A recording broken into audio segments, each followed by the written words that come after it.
Good evening and welcome to MetroFocus. I'm Rafael P. Roman. A 1.5-mile stretch of the Brooklyn-Queens Expressway, which includes the area just beneath the Brooklyn Promenade, needs extensive renovations.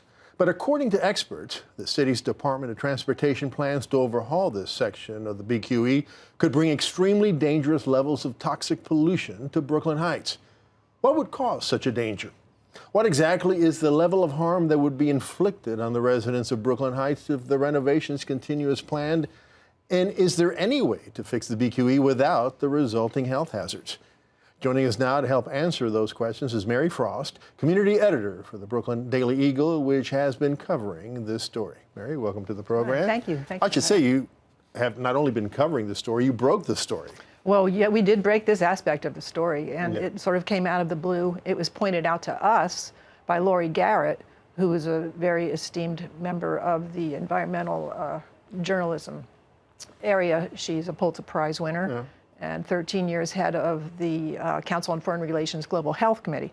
She brought it to our attention, so she gets full credit on that. These BQE renovations. Okay, yeah. Why are they needed, and how extensive will they be? They're needed because the BQE, the Brooklyn-Queens Expressway, is very old. It was built during Robert Moses' time, late 40s. It's deteriorating. The Department of Transportation took reporters inside the actual structure. When we looked up, we saw sunlight coming through. If it is not repaired by, I think, is 2026, all the trucks and all will have to be taken and routed through local streets. And if it's not repaired by 2036, the whole thing just has to come down. Wow. Yeah. So now talk about the health hazard. What would cause such a devastating health hazard to the people of Brooklyn Heights? Okay, well, people who are following this may know the Department of Transportation had two plans it was looking at. One plan, and that's the one that they seem to be going with, would have 6 lanes of the BQE running on top of the Brooklyn Heights Promenade, which is a world-famous scenic promenade, the heart of Brooklyn Heights. Sure. And it would bring to ground level 6 lanes of very dangerous traffic pollution, which has been, up to this point, constrained by the promenade itself. It's an unbelievable plan, really, because it will be essentially like putting a coal-fired plant in the middle of a very small neighborhood with devastating health concerns. But there's a particular culprit involved here. It's called PM 2.5. It's a toxin. Yes. Explain what that is. PM 2.5 is a microparticle. It's so small that it cannot even be seen. So you could be standing on the promenade on a sunny day, breathing in the fresh air, and really, as very toxic particles will be going into your body. It's so small, it's like little toxic goldfish going through a net. It goes right through the lungs. It goes right into the bloodstream, causes inflammation.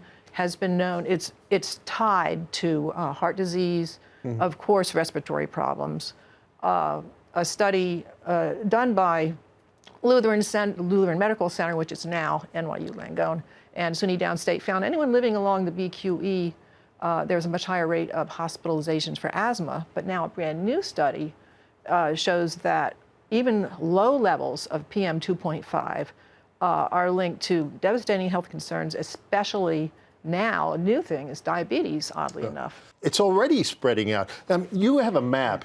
Yes. In your original article, you have a map of PM 25, how it's spread out through New York, and you see that the levels of PM 2.5 are spread out all over Manhattan, and certainly all around the BQE already. Yes. So why would make the people of Brooklyn Heights more susceptible to this than New Yorkers already are that are close to the BQE? New Yorkers are in bad shape, but Brooklyn Heights is particularly susceptible because it's a rectangular small neighborhood surrounded on 2 sides by the BQE. And there is already a very high level of health effects coming from this. But it has been contained to a certain amount by the overhang of the promenade. And in effect, the winds are kind of shifted around and away from the neighborhood, even though the neighborhood already is suffering health effects. Putting this, actually, the Department of Transportation has a great video showing what they plan is this highway inches away from windows, air conditioner vents, and ducts. Quickly, is there a viable alternative to Yes. the DOT's current plans that wouldn't cause this health hazard? Well, there's one very promising one that has been put forward by the Brooklyn Heights Association. There are two groups, and also there's another group called A Better Way NYC. Instead of running the highway along the promenade, it would put it down on ground level.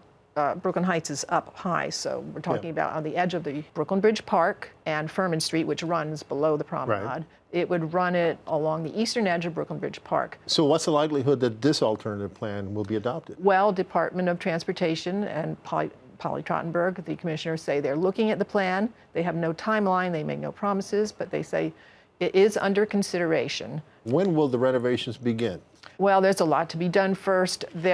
Some of the numbers that have been thrown up are 2020, but this whole plan has never been reviewed once, so it has to go through. So it's a possibility that alternatives will be devised. Alternatives could be Adopted. considered, yeah. All right, well, let's see what happens, Mary, and we'll have you back when those plans We'll see are what happens. decided. Thank Yeah. you so much for joining us. Thank you.